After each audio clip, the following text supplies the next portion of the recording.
श्री राम।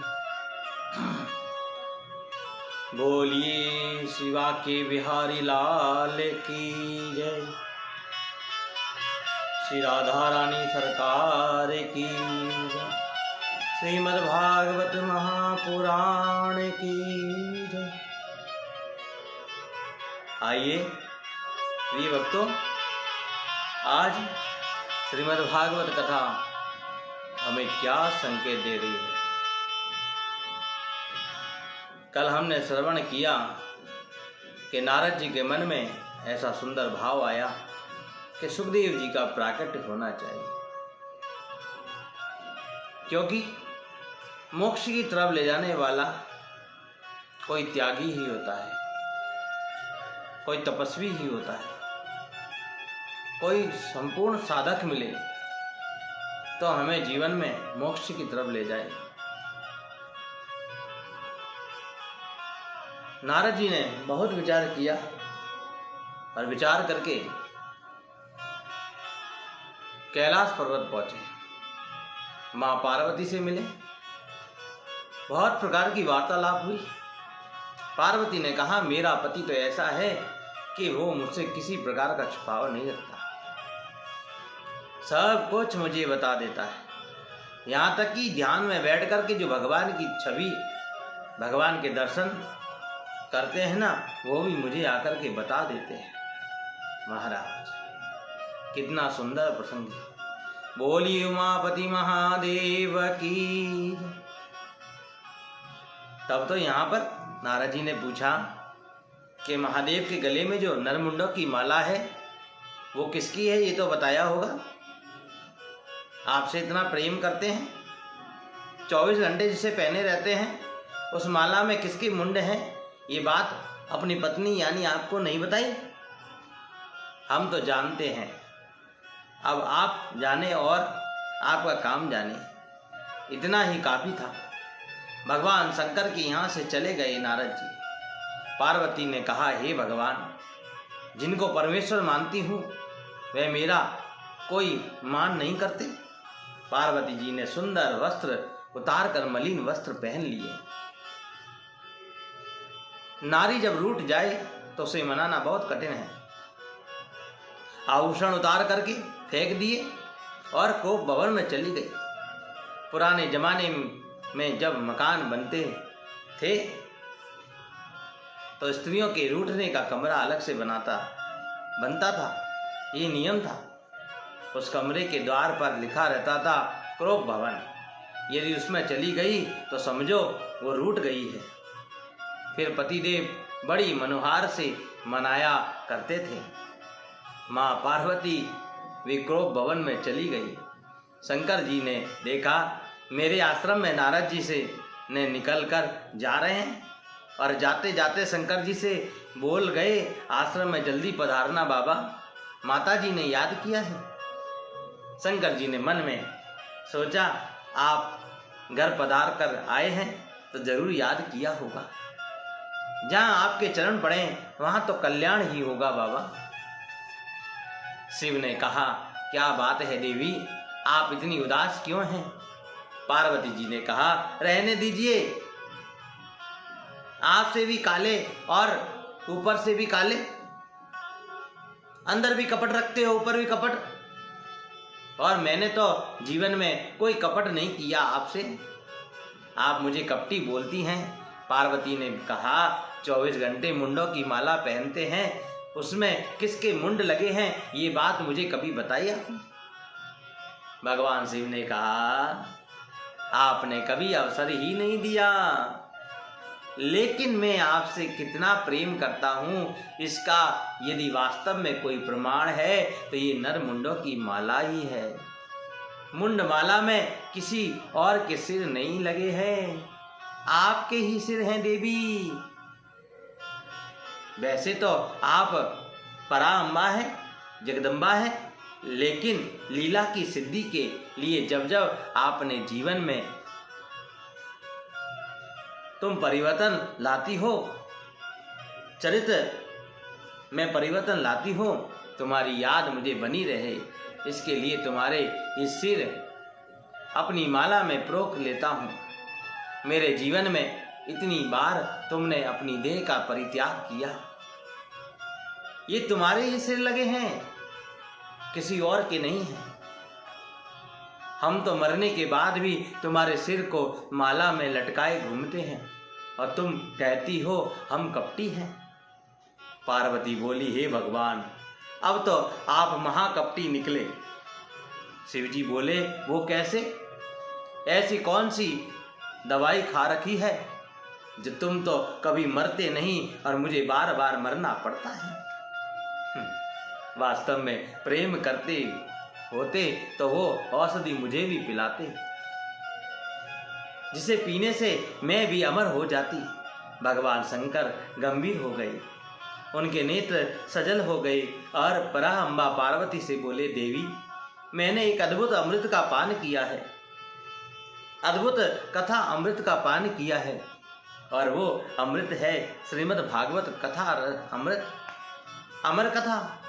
उस अमर कथा का पान करने की वजह से मेरा कभी जन्म नहीं होता, कभी मृत्यु नहीं होती। माता पार्वती चरणों में गिर कर बोली, वो अमृत आप मुझ पर भी पिलाओ। भगवान शिव ने कहा, भागवत कथा सुनने के 3 विधान हैं। भागवत की कथा सन्मुख बैठ करके सुननी चाहिए। एकदम व्यास मंच के पीछे बैठकर भागवत सुनना निषेध है, शास्त्रों में लिखा है। दूसरा, भागवत की कथा में बीच में उठना नहीं चाहिए, व्यर्थ की बात बीच में नहीं बोलनी चाहिए। बोलना है तो कीर्तन बोलो या जय श्री कृष्णा बोलो, मेरे गोविंद का नाम लो। तीसरा नियम, भागवत की कथा में सोना नहीं चाहिए, एकाग्र होकर के तन में होकर सुननी चाहिए। देवी, मैं जब कथा सुनाता हूँ तो नेत्र बंद करके सुनाता हूँ। आप सुन रही हो कि नहीं यह मैं कैसे जान पाऊंगा, इसलिए जब तक कथा चलेगी आप बीच बीच में ओम ओम ओम बोलिए, जिसे हिंदी में कहते हैं हे ना हाँ जी। तो हिंदी का हाँ जी और संस्कृत का ओम का एक ही अर्थ होता है। माता पार्वती बोली, ठीक है। शिवजी ने जब कथा को आरंभ किया, कैलाश पर्वत पर कोई नहीं था। श्रोता है माता पार्वती, वक्ता है भगवान शिव। शिवजी के पीछे टूटा हुआ अंडा जरूर पड़ा था, वो ही तोते का अंडा था। भगवान भोलेनाथ भागवत सुनाने लगे। माता पार्वती ओम ओम ओम कह कर सुन रही हैं, लेकिन पहले दिन की कथा का जैसे ही विश्राम हुआ, पीछे पड़ा तोता का अंडा साबुत हो गया। ये कथा का महत्व, ये प्रभाव, उस अंडे में जीव का प्रादुर्भाव हो गया। दूसरे दिन की कथा के प्रभाव से अंडा फूट गया, उसमें से सुंदर सा पक्षी निकला। पड़ा हुआ पक्षी तीसरे दिन की कथा को सुन रहा था, गदगद हो रहा था। अमृत वचन है ना भागवत में, तो भागवत के चौथे दिन तो रसगुल्ले की कथा है जी। श्री कृष्णा जन्म महोत्सव, उसको सुनकर पक्षी गदगद हो गया। माता पार्वती ध्यान लगाए बैठी हैं। शिवजी ने माता पार्वती को जो कथा सुनाई वो मेरी आपकी तरह थोड़े ही सुनाई थी। 3 घंटे सुबह सुनी, 3 घंटे शाम को सुनी, 3 घंटे में कभी पैर ऐसे कर लिए, मौका लगा तो व्यास को की ओर पांव फैलाकर ही बैठ गए। ऐसे ही थोड़े ही थी कथा, वो तो एक ही आसन से बैठे रहे। और देखो, पहले दिन की कथा शाम को 6 बजे पूरी हुई, दूसरे दिन की कथा 6:01 पर शुरू हो गई। 7 दिन तक अविश्राम गति से कथा चलती रही। ऐसे ही कथा चल रही है। माता पार्वती को श्री कृष्ण की कथा सुना रहे हैं भगवान शिव। पक्षी बड़े प्रेम से सुन रहा है। भगवान शंकर ने कहा, देवी पार्वती, जब श्री उद्धव जी को पता चला कि प्रभु श्री कृष्ण अपनी लीला को समेटकर जाना चाहते हैं, तो उद्धव ने आकर के कृष्ण चरणों में प्रणाम किया। योगेश योग विन्यास, आप योग के स्वामी हैं, योग के अधीश्वर हैं। बताइए त्याग क्या है, वैराग्य क्या है, संन्यास क्या है। ये ज्ञान में प्रसंग जब श्री उद्धव जी ने पूछा, इसको सुनते सुनते माँ पार्वती को निद्रा ने घेर लिया। ध्यान रखना, जब त्याग की, वैराग्य की, संन्यास की बातें आती है ना, तो जीव कहीं ना कहीं अटक जाता है। 5 दिन से सुन रही थी, शरीर में कभी कभी थकान हो ही जाती है। तो पार्वती माँ को झपकी लग गई और वे सो गई। लेकिन शिवजी तो नेत्र बंद कर कथा सुना रहे थे। उन्हें नहीं पता कौन सोया। पक्षी ने देखा माँ तो सो गई, हाँ जी बंद हो गई, और कहीं कथा विराम नहीं लेवे। ओहो, इसलिए पक्षी ने पार्वती जी जैसे स्वर में ओम ओम ओम कहना शुरू कर दिया। पीछे बैठकर सुन रहा है। भागवत की कथा जब पूरी हो गई, भगवान शिव ने जोर से जयकारा लगाला। बोलिए बाल कृष्ण लाल की जय। जैसे ही जोर से जयकारा लगाया, पार्वती जी की नींद टूट गई।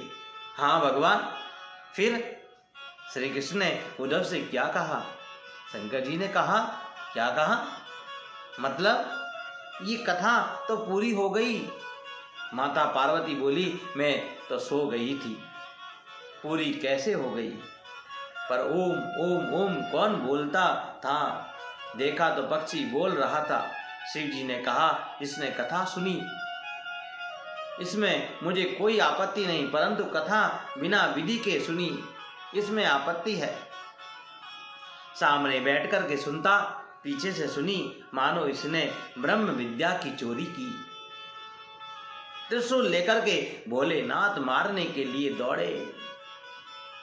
देखा, कैलाश पर्वत से उड़ता उड़ता पक्षी दौड़ लगाता है। कैलाश से नीचे आप उतर कर आएंगे तो नीचे पड़ता है बद्रीनाथ धाम। बद्रीनाथ धाम में भगवान वेद व्यास रहते हैं। उनकी कुटिया का नाम है समयाप्राश्य। उनकी पत्नी श्रीमती विटिका देवी बैठी थी। अपने पति से बोली, बुढ़ापा तो आ गया, बेटा तो हुआ नहीं। व्यास जी बोले, सब भगवान कल्याण करेंगे, चिंता मत करो देवी।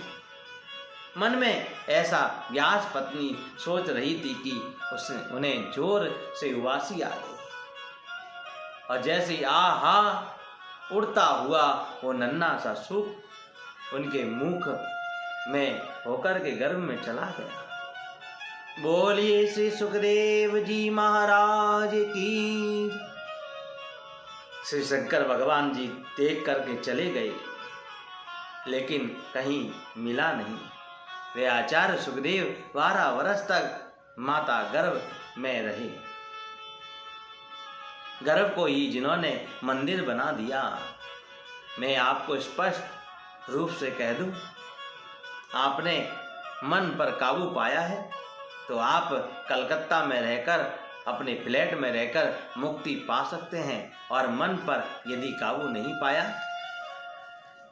मैंने देखा ऋषिकेश में एक बार में कोई कथा चल रही थी, इसीलिए मन पर काबू आ जाए तो समझो मन जिसका एकाग्र है वो अपने कलकत्ता के फ्लैट में भी बैठ करके मुक्ति पा सकता है, और मन जिसका चंचल है वो वृंदावन, काशी, हरिद्वार, सर्वांग आश्रम, ऋषिकेश जाकर भी वो सुख प्राप्त नहीं कर सकता। सुखदेव स्वामी की इस कथा से शिक्षा मिलती है कि दुनिया जिस गर्व की बुराई करती है, शास्त्र कहते हैं गर्व में जितनी तकलीफ मिलती है उतनी ना कभी मिली ना कभी मिलेगी। उस गर्व को आदरणीय सुखदेव ने मंदिर बना दिया। 12 वर्षों तक माँ के गर्भ में वास किया, लेकिन व्यास पत्नी ने कहा, अजी सुनते हो? व्यास जी बोले, क्या बात है, मेरे गर्भ में वेद मंत्रों का उच्चारण होता है। व्यास जी ने कहा, जरूर कोई ज्ञानी पुरुष होगा तुम्हारे गर्भ में, ज्ञानी महापुरुष होगा, लेकिन बाहर आने का नाम नहीं लेता। 12वीं साल चल रही है। व्यास जी ने कहा, बेटा बाहर आओ, आपकी माता श्री को बड़ी तकलीफ होती है। सुखदेव ने कहा, मैं बाहर नहीं आता, बाहर आते ही विष्णु की माया मुझे पकड़ लेगी। व्यास जी ने कहा, मैं वचन देता हूं बेटा, तुम्हें विष्णु की माया का असर नहीं होगा। सुखदेव ने कहा, आपकी बात का कैसे विश्वास करूं? पिताजी, माया बहुत चंचल है, ये माया बहुत विचित्र है, माया का पार पाना किसी के बस की बात नहीं है। यदि मायापति विष्णु आकर के कह दे कि माया नहीं सताएगी तो आऊंगा। मेरे गोविंद को आना पड़ा, और गोविंद ने कहा, बेटा सुखदेव, तुम पर माया का असर नहीं होगा। 12 वर्ष माता गर्भ में वास किया है, गर्भ से प्रकट होते ही सीधे वन की ओर चल दिए। जैसे ही वन की ओर जा रहे थे, सुखदेव उनके पीछे पीछे व्यास जी जा रहे हैं। श्री सूत जी महाराज अपने मंगलाचरण में कहते हैं, अपनी स्तुति में कह रहे हैं, जन्म लेते ही संन्यास ले लिया, 4 आंगुल की कौपिन भी जिसके शरीर पर नहीं है, पुत्र पुत्र पुत्र कहकर व्यास जिनके पीछे चले जा रहे हैं। ऐसे परम आदरणीय पूज्य सुखदेव के चरणों में मैं प्रणाम करता हूँ। व्यास जी कहते हैं, पुत्र जवाब मिलता वृक्षों से। वृक्ष शायद ये बताना चाहते हैं कि इस बार जिसके आप पिता बन चुके हो, पहले ये आपके पिता रह चुके हैं, इसमें कोई आश्चर्य नहीं है। व्यास जी लौट करके चले आए। ऐसे परम आदरणीय वंदनीय सुखदेव जी को हम प्रणाम करते हैं। सुखदेव परम संत हैं, और संतों की सानिध्य जीवन को संवार देती है। संतों का चरित्र जीवन को परिवर्तन कर देता है। इसीलिए हम हमारे जीवन में संतों का सानिध्य प्राप्त करें। संतों के सानिध्य में जाकर के बैठें। आज का भागवत का प्रसंग यही कहता है कि जीवन को संवारना है तो हम संतों की शरण में जाकर के बैठें, तो संतों का चरित्र ही जीवन में परिवर्तन ला सकता है। बोलिए कृष्ण कन्हैया लाल की, सद्गुरु भगवान की, राम जी महाराज की। कल पुनः यहीं मिलेंगे। राम जी राम।